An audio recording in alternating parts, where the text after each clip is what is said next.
Welcome to the Writers League of Texas podcast, conversations and presentations featuring writers and industry professionals talking about the craft and business of writing.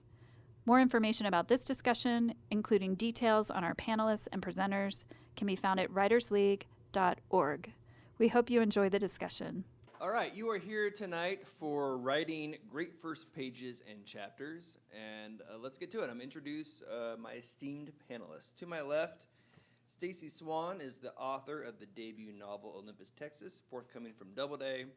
Her short fiction has appeared in Epoch, Memoir, Versal, and other journals, and she is a former editor of American Short Fiction and a former Stegner Fellow at Stanford University. Please welcome Stacey.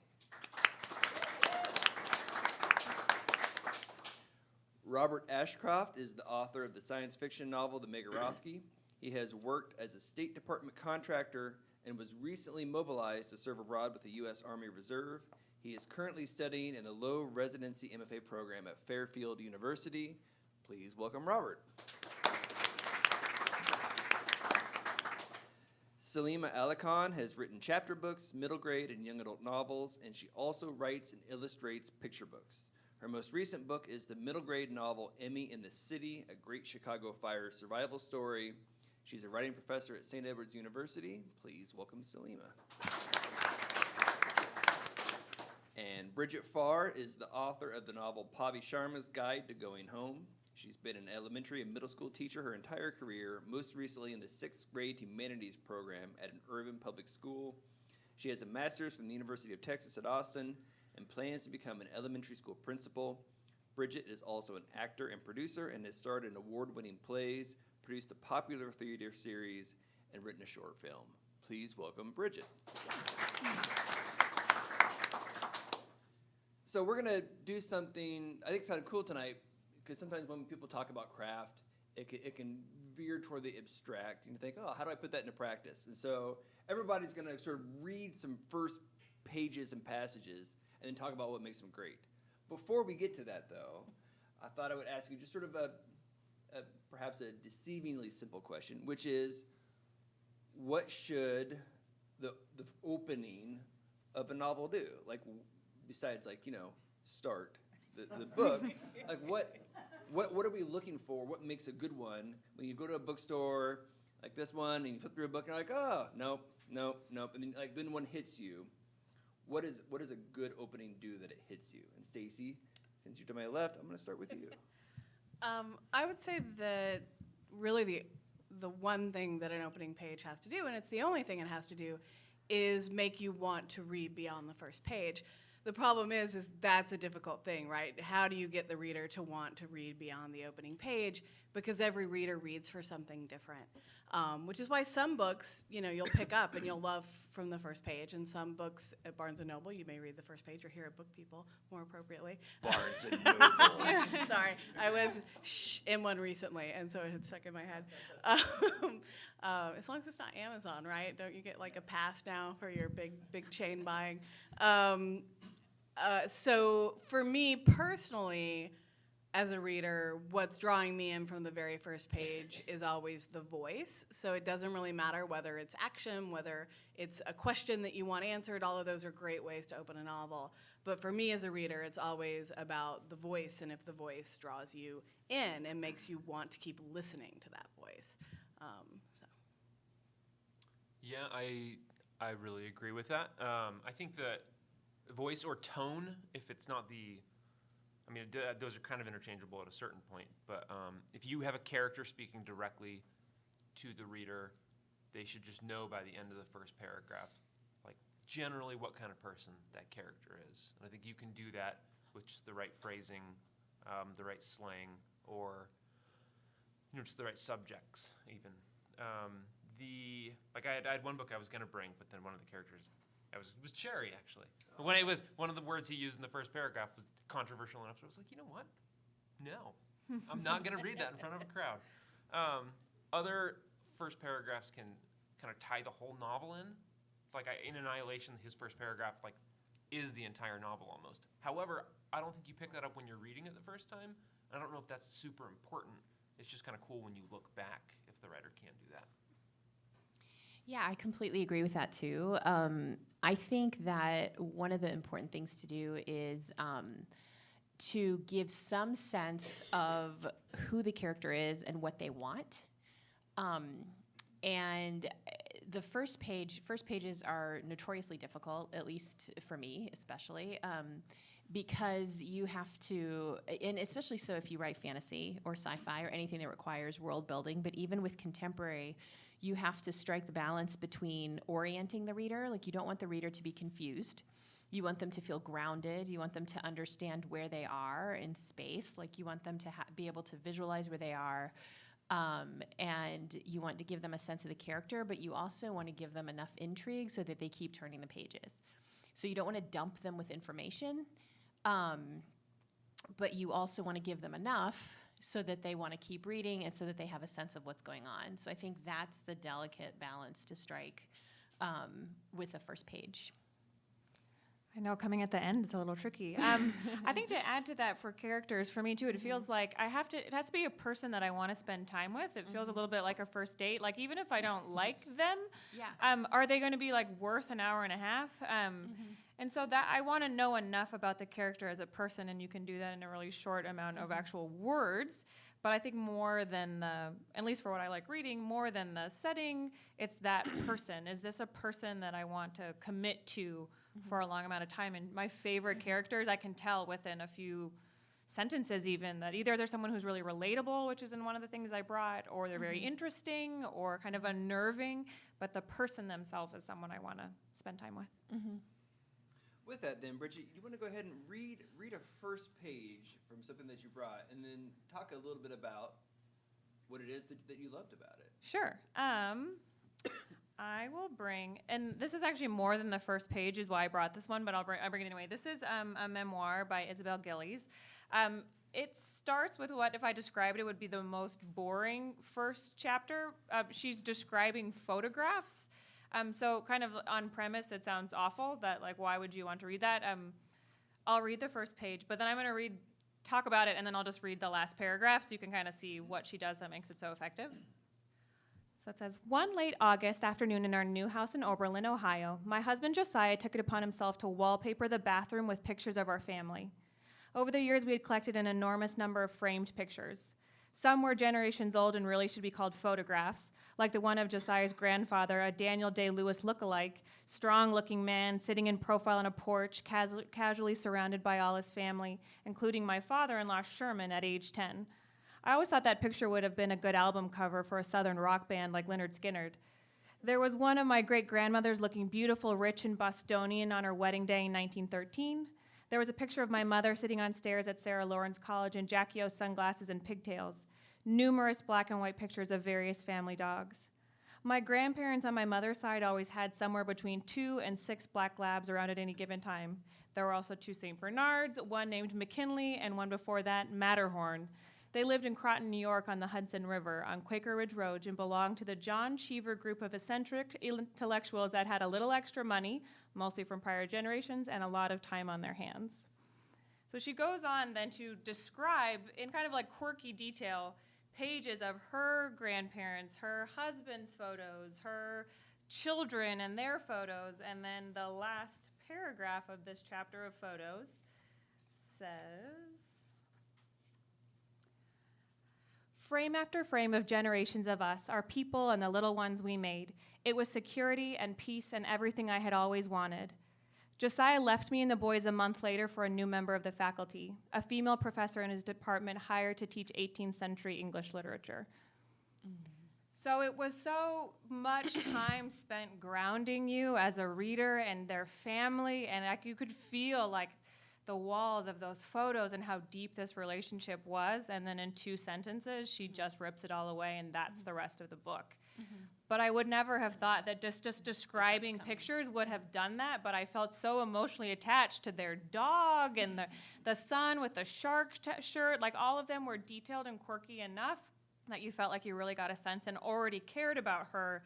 So when that moment happened, it really actually felt emotional in a way I wasn't expecting. Well, Happens every day. Well, one of the things that, one of the truisms of writing classes is that stories begin with like you create a routine and then break it. And this is sort of another version of that, right? Where you sort of create a family and a family history and then break that, which is really cool. I also like I noted like the juxtaposition of Southern rock and Bostonian. I don't know if Leonard Skinner spent much time in Boston among the Blue Bloods.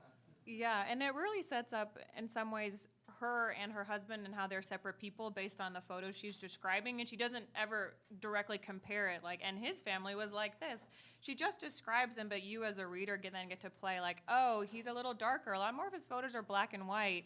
The photos of his kids are really glamorous, where, like, the photos of their children from their marriage are a little less conventional, they just kind of are snapshots. And so how she's kind of mentally setting you up for the comparison she does with their relationship throughout the story.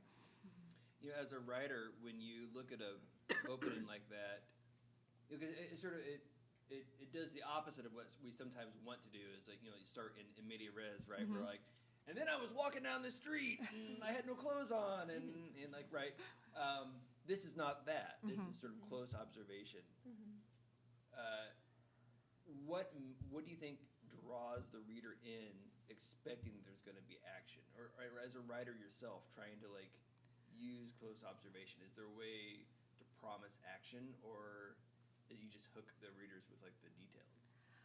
I think it would be harder had, in this case, I not sort of known what the book was about. I didn't I knew it was something about a relationship, so I kind of was, it's a memoir. It's got to be some important time in her life. I think it's risky in general. I think as a reader to go observational, I think it has to be in the details, which is here. Like what she's noticing about the photographs is what makes me interested and want to keep going. I think if you're going to choose that route, then we need to see it in the way your characters are seeing, and something about it either needs to be off or kind of uncomfortable.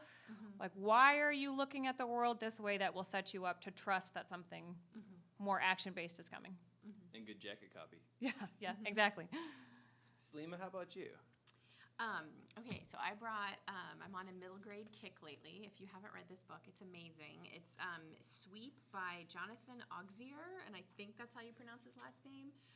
It's beautiful. It just came out. So middle grade, for those of you who don't know, it's targeted towards the age group like 8 to 12-year-olds in general. I mean, that's kind of a loosey-goosey estimation. But he has a very, I'll just read first, and then we'll talk about it. But so the first chapter is called The Girl and Her Sweep. So there are all sorts of wonderful things a person might see very early in the morning. You might see your parents sleeping. You might see an ambitious bird catching a worm. You might see an unclaimed penny on the sidewalk or the first rays of dawn. And if you are very, very lucky, you might even catch a glimpse of the girl and her sweep. Look, here they are now, approaching through the early fog, a thin man with a long broom over one shoulder, the end bobbing up and down with every step. And trailing behind him, pail in hand, a little girl who loves that man more than anything in the world. The girl sticks to the man like a shadow. If he hops over a puddle, she hops too. If he skips along a rail, she does the same.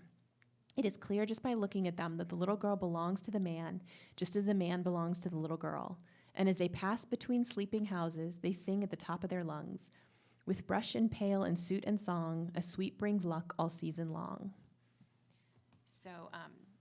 So that's the opening. And Jonathan Auxier, he has this really beautiful way he has this ability to go into sort of third-person omniscient voice and give an overview of what's going on with the characters. Like you'll notice sometimes books starts off with very close first person or close third person, meaning that you are right inside one character's head with what they're doing. And sometimes authors do something different when it's a novel versus a memoir or like narrative nonfiction, where the authors will stay very close to, or they'll move out. It's called psychic distance, where they move out a little bit into a more distant third person. So in this case, it was describing both the sweep and the little girl, but it establishes this really beautiful relationship in the beginning. And I think when a relationship of so much love and sort of interdependence gets established, you have, at least what drew me in was that I had a sense that I was like, oh God, this is going to end badly. Like something's going to happen here. And maybe that's just because I've read enough, children's books with fiction and everything that I could anticipate that. But that's what drew me in about that. Yeah, I had that feeling. I kept waiting for the shoe to drop. Yeah. Yeah. And what? Yeah. I mean, is that something that you actively work toward, where you try to use tone to set up but it's not going to stay like this? Let me see if there's anything about the last paragraph, because I like that you read the last paragraph. And the last line of this chapter is basically the last two sentences, or this was the life as the girl knew it. And every night she slept soundly, knowing that she and the sweep would have each other forever. So, yeah, that's all you need. You're like, oh, God. And he's a chimney sweep. So, so the rest of the chapter, it's very short. It's like 3 or 4 pages. And it establishes first their connection. So the very first thing we saw was their connection being established. And then it goes on to describe their life through the little girl's eyes, which to her seems idyllic because she's connected to this person who loves her and cares for her. But if you pull back just a little bit, you're like, oh my God, this is a really, they're poverty stricken. He's a chimney sweep. He's doing everything he can to provide for this child with very limited resources. Like, you start to understand that, just the difference. And he's really skillful at sort of showing you that push-pull between the child's perspective and then the reality of the situation. So, yeah. You also mentioned, the psychic distance, and there was an aspect of that sounded almost like the beginning of a fairy tale. Yes. Yeah. And yes.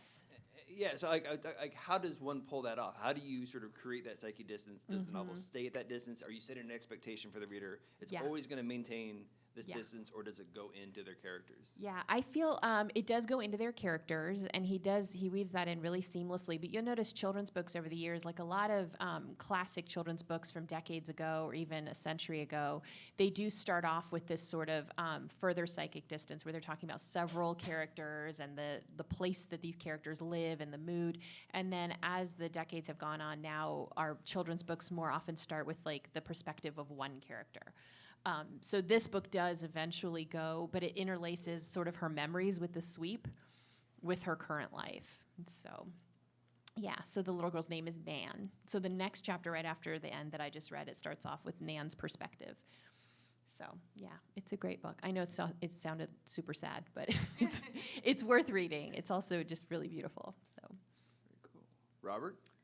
Yeah, so let me lean forward to get to the microphone here. I'm actually going to read from Annihilation, and I'm just going to read the first paragraph and then go back and kind of break down some of the sentences in it, because I think he's doing a lot of things that I didn't realize at the start. And when you read this book, there's this sense of dread and mystery, and you don't really know why. It's just these characters walking around for the most part, but he really gets in their heads. The tower, which was not supposed to be there, plunges into the earth in a place just before the black pine forest begins to give way to the swamp, and then reeds and wind-gnarled trees of the marsh flats. Beyond the marsh flats and the natural canals lies the ocean, and a little farther down the coast, a derelict lighthouse. All of this part of the country had been abandoned for decades, for reasons that are not easy to relate. Our expedition was the first to enter Area X in more than 2 years, and much of our predecessors' equipment had rusted, their tents and sheds little more than husks. Looking out over that untroubled landscape, I do not believe any of us could yet see the threat. So, yeah, and basically he's just saying there's a tower which is not supposed to be there. And so you're like, okay. And it plunges down into the earth, which is addressed later, but that's not typically what towers do. Typically they go up, just a primer for any people unfamiliar with towers. And then he goes and he describes the black pine forest. He's got a lot of great nature writing, and he's very big into nature, but this is like Annie Dillard level, like just great descriptions of nature. And it's set along the California coast, but he actually visited the Florida coast right before he wrote it for like a couple weeks. He was just out there hiking around. So then, beyond the marsh flats and the natural canals lies the ocean, and a little farther down the coast, a derelict lighthouse. So the tower and the lighthouse are the two main anchors in the entire book, going between those things. So he gets them both in the first couple sentences. But he also adds derelict, so you know that, something's not right. All of this part of the country had been abandoned for decades for reasons that are not easy to relate. It's another just a little subtle bit of tension in there. Our expedition was the first to enter Area X for more than 2 years, and much of our predecessors' equipment had rusted, their tents and sheds little more than husks. So 2 years is really not enough time for everything to be rendered into little more than rusted husks. So there's another little odd detail in there. Looking out over that untroubled landscape, which is just a strange word to use there, I do not believe any of us could yet see the threat. So in almost every sentence leading up to the end of that paragraph, there's just little incongruities that kind of stick in your jaw, and you don't really pick them up as you're going through, but the novel just does a really, really excellent job cultivating that mystery using basic objects and concepts to the point where you don't trust anybody by a couple pages in, and then by the end of the novel, you don't even really trust the narrator, but... And there's these weird, how many people have read this? Okay, a couple at least. I would really recommend it. My dad picked it up off the shelf just based on the cover, and he's like a John Grisham reader. My book, he's like, oh, it's John Grisham with aliens and bigger vocab. I was like, but he read this in one sitting pretty much. It's Annihilation, Jeff Vandermeer. He's a big deal in the science fiction world, that's for sure. Anyway, that's my first chapter, or first paragraph to read. But it's also, I love how it's nuance, and then the last line is not nuance. It's sort of like smack you in the face. Yeah.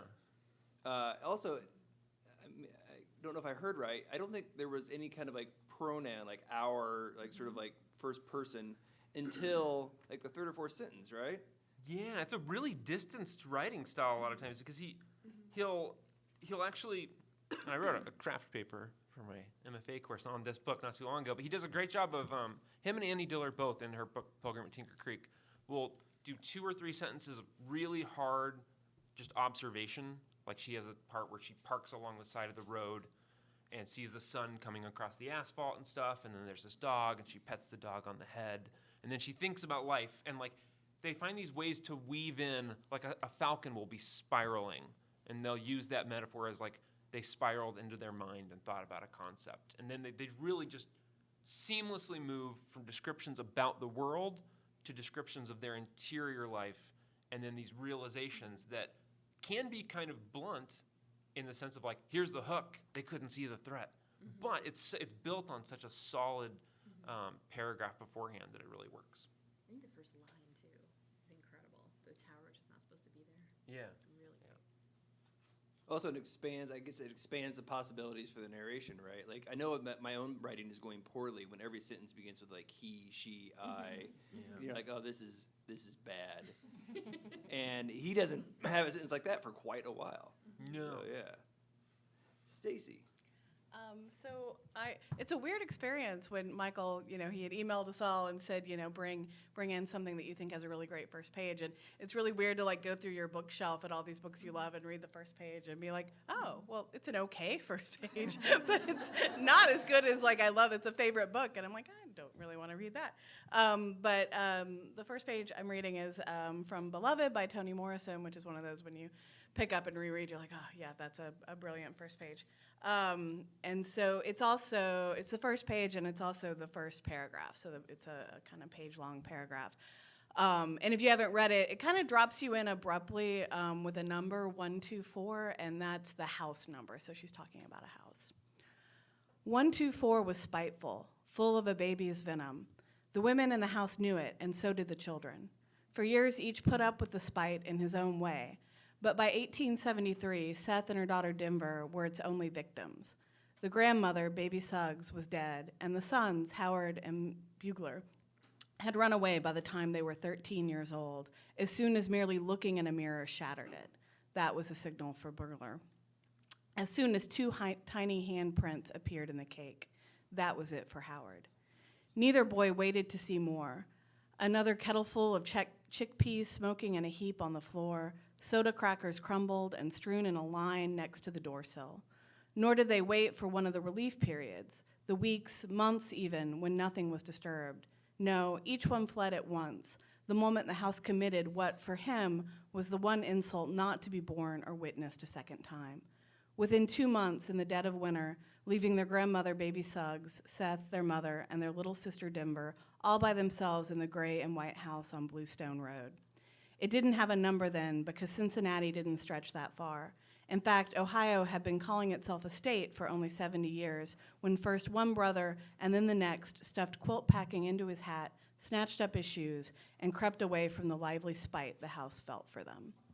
And so, yeah, it's like there's just so much going on and so much I love about that page. And one thing, like as a writer, that I'm so envious of is how she weaves in that kind of basic exposition so deftly, and it feels like action. So you know by the end of that paragraph that we're in 1873, we're in Ohio, we know the whole layout of the family and what the kids are and when they left and that the grandmother has died. The other thing I find really interesting is that the two sons don't appear again in the whole novel. It's their leaving that kind of sets up what the house is like when the novel begins. So it's kind of the only time we see them on stage. And I think it's, again, the voice, right? There's such a strong voice in that paragraph. And it's just the idea, sometimes it's just the concept, right? So it's the idea of this ghost that's also a child. And that's such a strange idea, you know, that I don't think I had read about before I had read Beloved. And that the images, right? She's so great at doing summary that has such striking specific detail that you feel like it's a scene. So I love the two tiny handprints that appeared in the cake. And then, you know, the chickpeas on the floor and the line of soda crackers. And those images feel so vivid to you. You feel like, oh, I was in scene with them when it happened, but it was actually all a paragraph of summary. I'm a dumb reader, and like when I first read that novel, I didn't realize it was a ghost. And I was like, where'd the hands come from? I was so confused. I had the same. The first time I read Beloved was just on my own. I was working in a bookstore, and you know, I think it had won maybe the Pulitzer Prize that year. I can't remember. And I was just confused for like a big majority of the novel. And then I had to go back and reread it when I was TAing in a class. And yeah, it was the second time through that I really understood it. But it's not an easy book. I used to teach it a lot in a class for, it's this 2-year program for writing a novel, and it was the introductory class, and I would teach it because it's just so amazing. It's such an amazing book. And they kind of told me to stop teaching it because she breaks every craft rule in the book. So it was starting everyone off thinking like, well, I don't need a single point of view. I can just drop into any point of view I want. And I don't need to like change, I'll just change scenes in the middle of a page. So yeah, it's a challenging book, but a really beautiful one. So the lesson is, if you break point of view, you win a Nobel. Sure. What I also love. Oh, go ahead, Rob. I do think that point of view is something that writers and editors and aspiring writers pay a lot of attention to. But I don't think the average reader, I don't think the people that are buying the bulk of the books in the United States, I don't think they stop and go, wait a second. I was in that person's head, now I'm in this person's head, and there wasn't a sufficient amount of transition. That was not stylistically. No, they don't care. Like, I think you had a post about Lord of the Rings a while back where you're like, he just goes everywhere. He just drops into various people. And I think that people are familiar enough with film and just, like, we're all so well-read, and we're all geniuses now in storycraft. Because everyone's binging Netflix. And we're like, well, Breaking Bad, here's what they did there. So I think they're on board with the point of view shifts a lot more. It's just they're scary if you're trying to like win the heart of an agent or editor. I had it's funny you say that because I had a weird experience just within the past couple months with my editor, and she was talking about I had done a space break because I was transitioning to another point of view, and that's what I always teach my students is, signal to your reader. And it was kind of an awkward one in this scene, and so she was asking me about it, and I was like, well, I do that every time I change point of view. And she hadn't even noticed, and she was like, I don't, even the editor at the publishing house was like, I just look for where I'm jarred out of the moment. She didn't, so I have all these justifications in my head for, how I'm using point of view and how it's omniscient sometimes, and then closer third at others. And she didn't care as long as it didn't, knock her out of the book. Which is interesting because I spend so much time as a teacher talking about point of view. If it's done with intention, and done well. And Salima, as you sort of pointed out, with the novel that you read, it starts with this omniscient point of view, but it doesn't stick with that sort of same distance the entire book. And so, books do change. We have expectations that they will change quite a bit. Yeah, we do. And so many books these days are experimenting with point of view and structure, but a lot with point of view. Where you have third person 1 second, and I think some of the people that pioneered that with children's books, I think J.K. Rowling obviously did. It's primarily third person close with Harry, but then the later books, she drops into the British Prime Minister's head in the beginning, so I think a lot of people started to just realize, okay, I can play with this. Yeah. Oh, go ahead. I was just saying, it's interesting too, kind of what you choose and how willing you are to revise, because I feel like I tend to write my first pages first on all of my novels, and they're all in first person. But then later I work with a book coach, and she'll say, are you sort of regretting that choice? Because you sometimes want to then drop into another character, but now you have to do it through this lens. And so it's kind of interesting what you've decided at the beginning.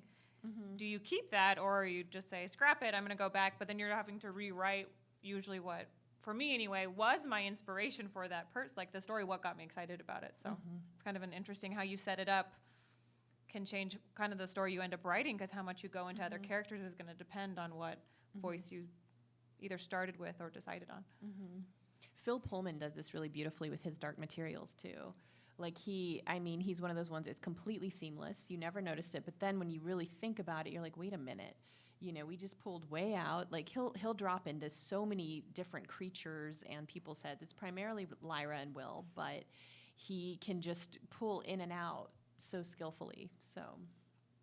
And one other thing, Stacey, about the page that you read, I think it's worth talking about, is that sentence about Ohio had only been a state for 70 years or something like that, which is such just blatant exposition. Just by the way, I mentioned the year, but also just a reminder, this is the time period that we're talking about. And I wonder, when you all are working on first pages, there's certain work that first pages have to do, right? You have to establish certain things. You have to introduce certain things. You have to really reinforce certain things. And sometimes it seems like there's maybe not an artful way to do it. You just have to say, Ohio had been a state for 70 years. How do you manage that problem of just doing the work that the story has to do, and also being so captivating that somebody will take your book and buy it and then recommend it, right? How do you balance the art and also just the work that you have to do? I think for me, I think that I definitely I'll start from the beginning pretty much chronologically, but I always know that I'm going to go back and rewrite my first chapter. I do. Some people, the fascinating thing about Jonathan Auxier, he said that this book took 15 years to come to fruition because he was trying to tie different elements together, and that when he finally, because it had been brewing for so long, when he finally wrote the first chapter, he wrote it almost exactly as it appears here. But that's not common, and I think it's only because he had so much time with it beforehand. For me, I start with the first chapter, and I just write all the way through. But then when I come back to revising, I go back to the first page and think about, based on what the entire book is now that I'm finished, what do I need to do? What do I need to show, not tell? And sometimes I'm not always this organized, but make a list of because again, we have to show, not tell, which is a huge task. And what are the elements? How do they, what needs to come across on the page? And then it's a matter of finding how that can happen. So I'm writing a mystery novel right now set in El Paso, Texas in 1946. And there's a bunch of Nazis at this base. It's the rocket team that gets brought over. And they were secretly brought over. And so I want to jump immediately into this character's head. It's a mystery novel. I'm really working on the concept of like there has to be a character who dies on the first page, body on the first page. That's a thing they tell you. And so I'm like, okay, I'm gonna kill this guy, but I also want to get in his head a little bit, and I also want to like establish that we're in El Paso. It's 1946. Soldiers are just coming home. There shouldn't be Germans in El Paso, but you can't do that. And like, if your guy just wakes up and it's dark, and you're like, oh, and he's afraid for his life, and he's also a criminal, and he was in World War I. But I can't call it World War I because no one was calling it that yet. You know, he wouldn't have thought of it as that. And like, it just gets really complicated. And I showed it to like my mentor in the program had some thoughts. Typically, people who come from the literary angle are like, you know, show, don't tell, be very subtle. Everyone wants to be like the most subtle, most nuanced writer out there. But then, you know, I show my dad or my sister, and they're like, why don't you just say, he thought back to World War I? Because that's like what he's thinking about, right? And I'm like, yeah, but if I say that, and like, or they'll be like, maybe he thought back to a war before they started numbering them. Was actually like my dad's recommendation, which was a good one. But I do think that also there's this film series called Austin Powers, and there's a character in it called Basil Exposition. Do you guys remember him? Okay, and like there was this one guy when I was in there, he'd be like, "What does it mean, Basil?" Always when he was confused, and I'm like, "You realize he's actually like Austin Powers is requesting exposition for the storyline when he says that, right? And that's a storytelling device. It's like a really good inside writer's joke. He's like, "Oh no, I had no clue," and I don't think the readers. I think that we all want to write for other writers and for the editors, but I think that you should. So I think to summarize this big long diatribe. You should write as subtle and nuanced as you can, and then as it's getting closer to showing people, find out what they're missing and sneak in those tiny little details as artfully as you can. I think the one thing, too, that I always think about trying to avoid, and this is even more so when I write short stories, I think, because you're starting so many new ones, is that you can't tell them everything right away, but you want to make sure they're not making the wrong assumptions about basic things, because if they've assumed something and they don't realize until page 3 or 4 that they've assumed wrong, it knocks them so out of the story that they have to start over again. So like if you have the gender of a character wrong in your head, and then you thought, because you stupidly do, as we often do, we're reading short stories and we assume that the gender of the author is the same as the first person character, which is often not true, but people make that assumption, and they get to page 4 and they realize that's off. If you think you're reading a modern story and then on page 4 you realize that you're 50 years in the past, that will so discombobulate you so some of the exposition is thinking about what are people going to get wrong if I don't specifically tell them. And if it's not that, then maybe it can wait. And I feel like a lot of my revision of the first 50 pages, because my novel has a lot of different characters with a lot of different backstories, was figuring out like what I'm saying on page 3, the reader doesn't actually need to know until page 25. So I'm going to move that because there's a lot less exposition on page 25 than I already have now on page 3. But again, like outside readers, as everyone was saying, are so important for getting those things, that really fine line between telling not enough and telling too much. And that mistake description is a huge problem when you write in first person. It's a true story. I sent my first page only for a critique with a New York agent, not my current agent. We get on the phone for this distance call, and he says, "Oh, well, it's really interesting, this, kind of what you're doing with Puffy, the dog."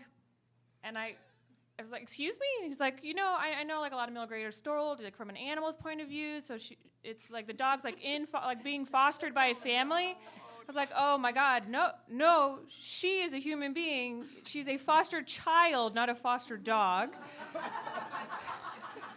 Clearly had not read the summary I had written of the novel, but I did change one word only to help clarify that she was in fact a human being and not a dog. But the hardest part I have when working with first person is in the first chapter, letting you know what the person looks like in a not awkward way. Like, part of me just wishes I could always hold the cover up so then people would be like, it's her, like, that's who's talking. But that's not the case. But people don't go, like, you don't want them looking in a mirror. It's like, how do I show who she is, what she looks like, in a way that's really meaningful, especially for kids? I want them to know who she is soon in a not awkward way. So generally my book coach who I work with will say things like, yeah, I still don't know what she looks like. I'm like, I know. Okay, I'll come back to that. Or how can you put kind of some of those details in when people aren't generally walking around describing themselves, especially in the midst of action. So she's having this conversation with a client, and so it's odd for her to be like, and my long hair blew in the wind. Like, it has nothing to do with anything. So that is my biggest challenge is in the first chapter, if you're saying I, how do you then toss in what the character looks like? You mentioned the mirror, like somebody looks in the mirror and describes it. I've seen so many very excellent writers do that. And you're like, oh, even you couldn't figure it out. Yep, no. You mentioned like so writing for kids. I suppose it might be easy to assume that they're less sophisticated readers than adults, but maybe that's not true. Like, how does that change how you introduce the story, writing for kids as opposed to adults? I don't think it changes in a lot of ways, except for I feel like, at least the teacher in me, wants them to be engaged really fast. So like I know that I'm like, oh, this book was supposed to be really great. I will sit through the first however many, but I tell kids to give it 10 pages and then they can quit. But mostly I know the teacher, like if they don't like that first page, they're done. So I think the stakes are higher, that first page has to mean even more because they've not read a lot of books. They don't have the learned experience that if you stick with it by page 90, the greatness comes, they just are done. So the immediacy of that first page feels more important when you're writing for kids. And they do have shorter attention spans, and that's not discrediting their intelligence or anything. So you are sort of, you can't really start with the luxury of like a ton of description. I do think, especially these days, I do think kids, or at least what the market is saying it needs, is action pretty soon. And I don't mean like explosive bomb car chase action. I just mean some motion with the character. Like we need to know exactly, what the character wants and what they're doing to get it. I think pretty soon. So you've noticed we've got stacks of books, and we're not going to get through them all. But I thought give you a chance to either read another first page from a different book or a first page from your own work and talk through it. And Bridget, if you want to start again. I'll read the first page, and you can tell me whether or not you think that it is a dog or a human being. So this is Puppy Sharma's Guide to Going Home. It's middle grade, so that same age range, 8 to 12. And I won't tell you more about her until you hear it. The chapter is titled Front Door Face. Front door face. It's the perfect mix of puppy dog eyes and a lemonade stand smile, the exact combination to make the foster parents holding open their front door welcome you home. Or at least let you come inside so you don't have to stand there awkwardly while your caseworker reminds them they already signed the paperwork. They have to take you, at least for the night. You don't want to cry, makes you seem needy. Makes them worry you'll sob all the time and maybe wet the bed they've tucked you into. Or the sleeping bag, depends on the family. No sneering, no glares, because then they're just picturing you tearing through the house, jumping on the couch and throwing pillows across the room. They're expecting rage from the moment they see your wrinkled, limp, and scrunched up nose. I know why you're mad, and they would too if they knew your life, but they don't. That's why they're taking you. So don't make them regret it from the moment they see you through the screen. That is really good. It's beautiful. Thanks. Thank you, everyone. Thank you. Thank you. How did you approach the opening in terms of doing what you were talking about in terms of like really getting the kids' attention right away, maybe in terms of like action, or what was your approach? I think more in this one, it's tone. I feel like I had actually a friend read the first chapter, and he was like, yeah, I just don't think it's for kids. Like, I don't really like it. And I was like, what's the last children's book you read? And it was like The Boxcar Children, which is great. But I was like, that's not how kids talk anymore. So I wanted her to have the edge that is very familiar. So she's not sarcastic, but there is a hardness and awareness that I think is relatable as she's kind of describing through this. And pretty quickly, she starts talking about her very first night showing up at her first foster home and how terribly that goes. Which kind of prompts her. She's actually talking to a client. And so that's a change I made with my editor and revisions. She said she wanted it to be more seamless between that original description was a little bit more kind of her talking in general and not to a person. So we had to switch the storytelling to make it more of a dialogue format. But I think I picked it the way wrote it the way I like to read, which is I wanted her to sound like someone kids would relate to and be interested in. Like, do they think she's kind of cool versus trying to sell them in the setting or the action yet, because that's not really what pulls me as a reader, and so that's not the first pages I wrote. Salima, how about you? Okay, so I'm actually not going to read the book that Michael has. I'm going to read from a different book. It's middle grade also, and it's called Into the Gray Matter. Okay, and like I said, middle grade also. So chapter 1, A Secondhand Queen. Lena's mother had finally passed out in the recliner. Thank goodness. Lena knelt and picked at the bits of glass peppering the dingy carpet around the chair. She studied her mother, whose snores were heavy, deep.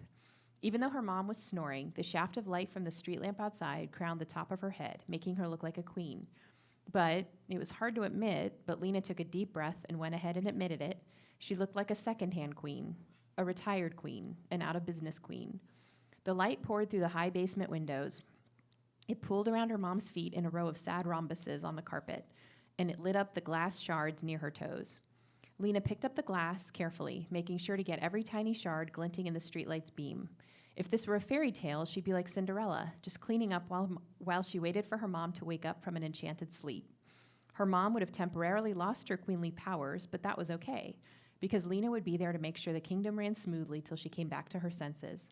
Her mom didn't wake up once, not when Lena stuffed the glass shards in the plastic trash bag she was holding, not when Lena hoisted her heavy school bag onto her shoulders with a trash bag in her hand, and not when Lena left as quietly as she could, stepping out into the cold, still dark October morning to be sure to make it to school before anyone else. That was really great. And it's funny, like, you both did something kind of similar, which is you both began with this kind of like front door face, secondhand queen, a description that orients the entire passage that follows, and then you dig into like what that means.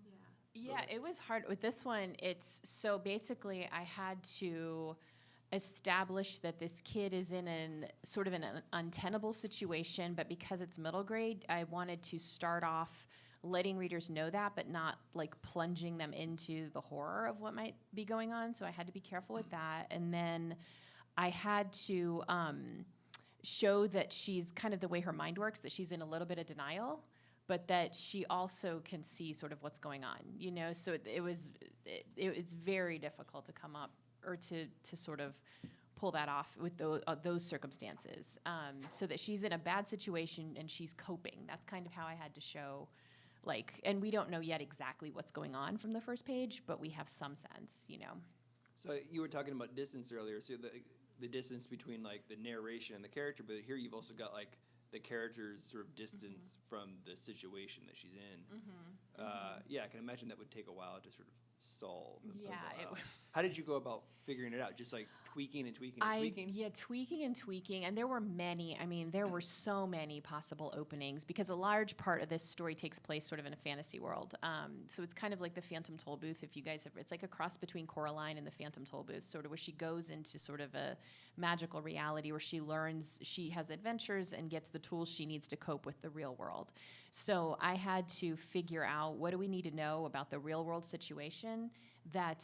How do we establish that so that we understand why she's going into the fantasy world? And I feel like that with a portal story like that, meaning she goes into the fantasy world, so there was just so much to establish. I mean, there were different places to start, and I decided starting with her emotional state at home, and sort of starting with her coping mechanism from the first page was kind of the best way to go. So we'll see. I love that you said that there are so many ways to start.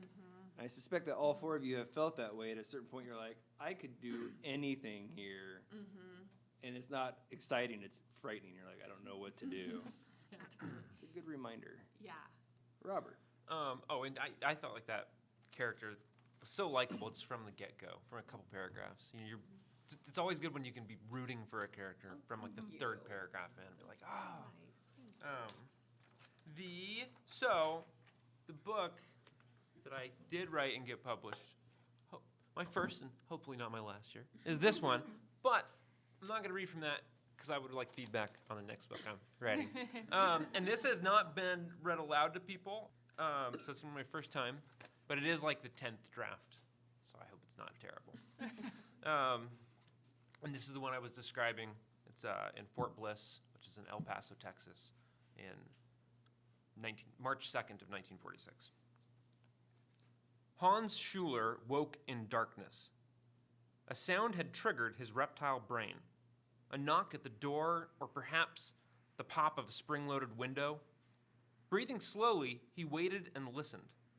Focus was difficult, his mind a fog of phenobarbital and fatigue. But Schuler had learned to trust his inner voice. It had saved his life countless times before. And that voice told him not to move.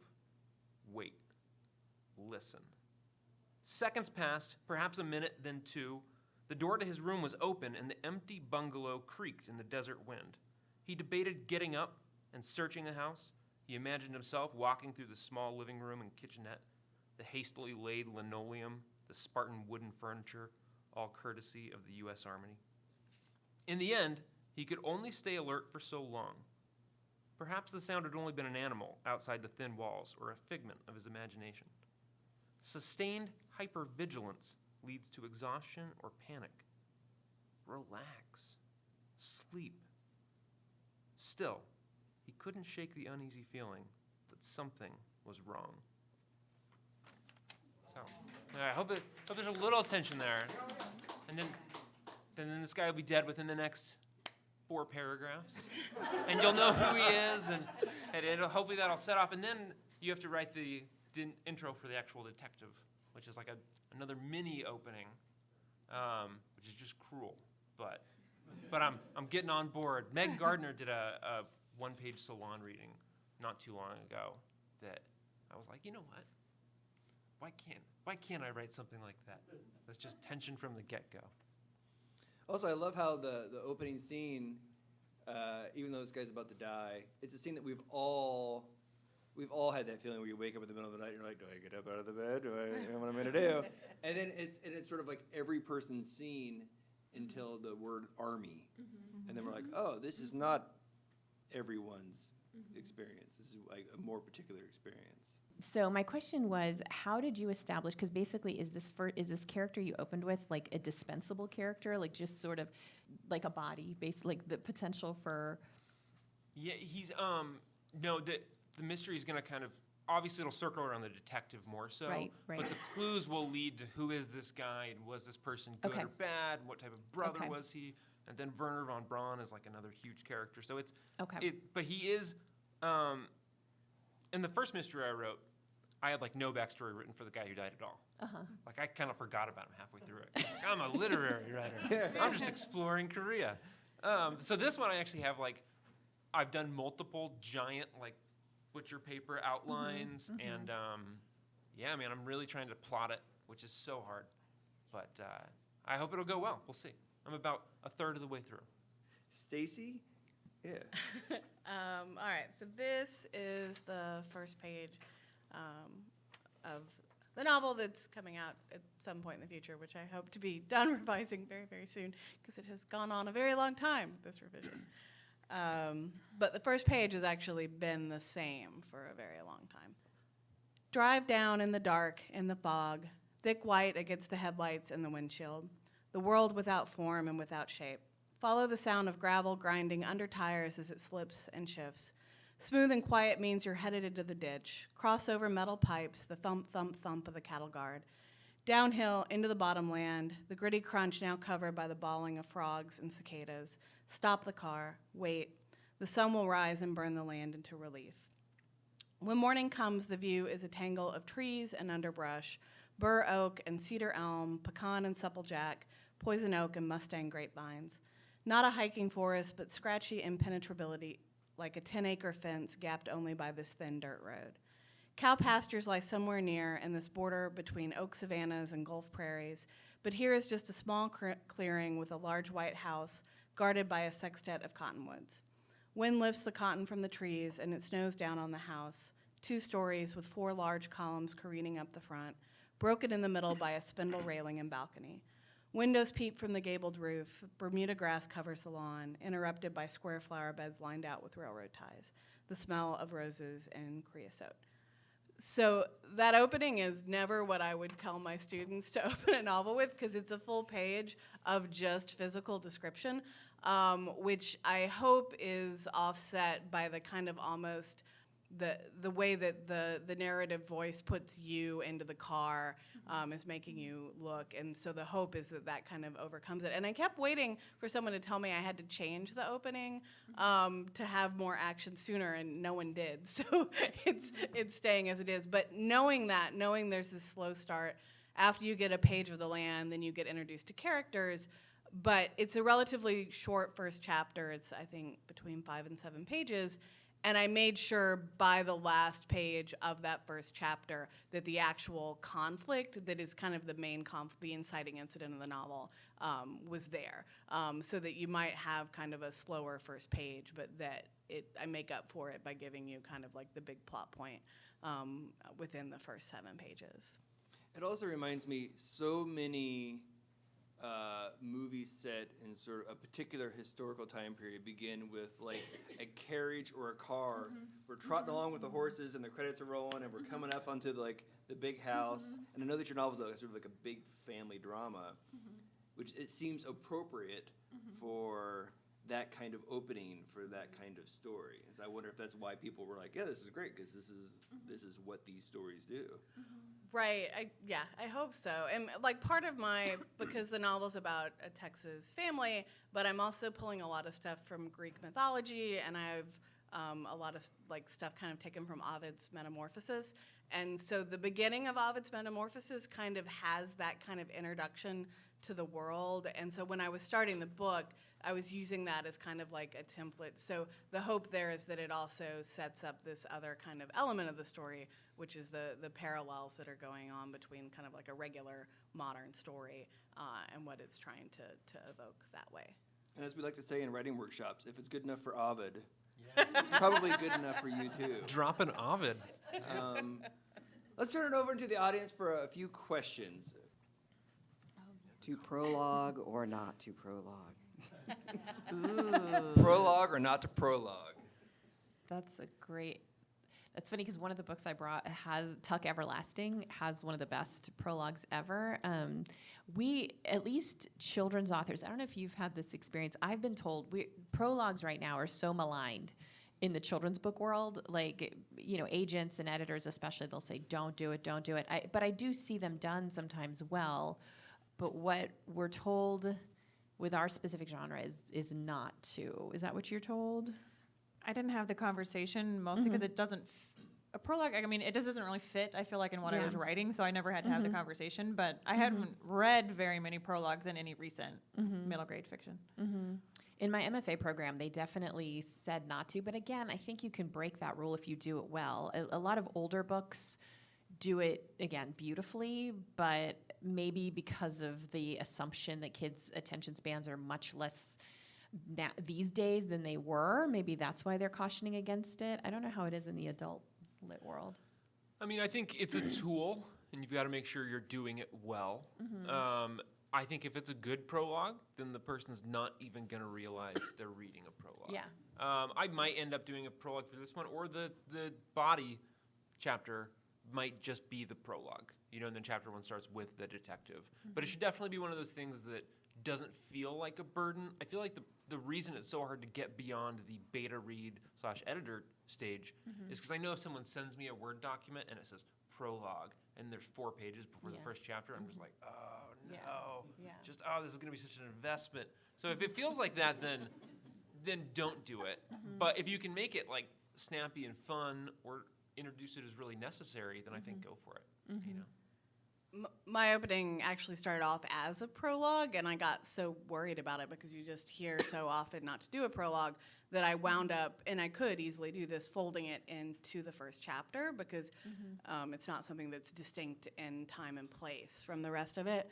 But I think it's one of those things that everything's fine until it's overused a bit, and then everybody's like, oh, don't do that. It's overused. So what was happening is that there's such a pressure now because, it's hard to get an agent. It's hard to get a publisher. They're looking at so many things, and so they're like, you've got to have all this action right up front from the very beginning so that people will be sucked in and keep reading.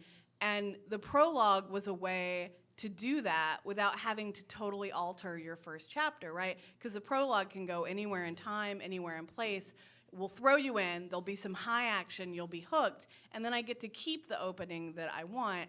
And so I always think that it's a good idea to think about, if you're using a prologue and maybe don't want to, is there a way that your opening chapter could actually have more action in it? And then you have like a scene after that that is what you thought of as your classic opening that was kind of easing more people in. I think prologues are totally fine. I just think that, it's good to think about whether you can get away with not using one. I don't know why I picked this up, looked at it, I was like, I'll mention this, and then didn't. This book, Kafka on the Shore by Haruki Murakami, starts out with The Boy Named Crow, which is not chapter 1, because 3 pages later, you start with chapter 1. So I think he just snuck a prologue in there, because I was confused when looking for the first page. So maybe that's an option. Just don't call it a prologue. Yeah, just don't call it a prologue. Just think of a better, and then Just hope nobody And then by notices. the time they're starting, they'll be like, oh wait, here's chapter 1. Oh, man. But like, obviously, I didn't even know until I was looking for the first page. So Part of it feels genre specific too, or whether or not it's for the reader versus like the audience. I feel that way about really long quotes before the first page. Oh, yeah. That I'm like, you could have just like put this on your wall. Like, I don't really need to know that like you care about this quote. So certain books lend themselves. My mom loves the historical fiction mysteries, where like, the prologue is like, this person's dead. And then the whole book is like, and why were they up in the room? So it feels really fitting to have a prologue, whereas in a lot of other genres, I find them annoying. That you write it for yourself, but it's not helping the story in any way. I think I might have answered my own question, so I'll start with the answer, whatever works. But I'm interested in your opinions about, instead of the first page, the first sentence. Do you go with Moby Dick or A Tale of Two Cities? I don't think we read a sentence at a time. I think we look at paragraphs. I think our minds are going like this, like with their eyes. That's why there's like a difference between audiobooks and reading. Like, first sentences are very cool, and if you've got a great one, do it. But I would say not to obsess about it, because you've got the whole rest of the book to go. And trust me, it's really hard to finish a book, much less make it live up to a really great first sentence. So. And I think, too, so this is a really great example that I love that answer because it makes me feel better. And I think this is a really great example of the way that we're trained as writers, especially if you're in an MFA program, where you get so much training to be subtle and nuanced and to meander and experiment. And then, you get an agent who's, and in your MFA program, they'll emphasize, think about the whole thing, hold the whole novel in your head. They're not industry focused, they're craft focused. And then you get an agent, and your agent's like, your first page has to be incredible, and your first sentence has to hook them, and you're like, oh my God. So I think that you're right. It's a balance. I don't think it serves anyone to obsess and panic about your first sentence when you're still in the stages of writing your novel. I would say write your novel, and then that'll come. Like when you're starting to query agents and you are getting the information, because you probably will when you query agents, that your first page has to be a certain thing and your first line has to be a certain thing.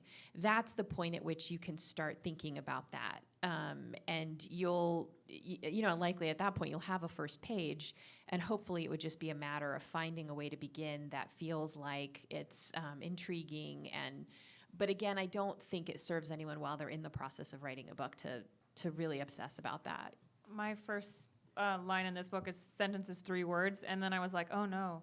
The book I'm working on right now, I thought I started it with 2 words, but in fact I turned it into a full sentence. So I think it depends too on what you like, and write what feels right at the time. Let it just be a jumping point into your story and not overstress. I agree. Yeah. Mm-hmm.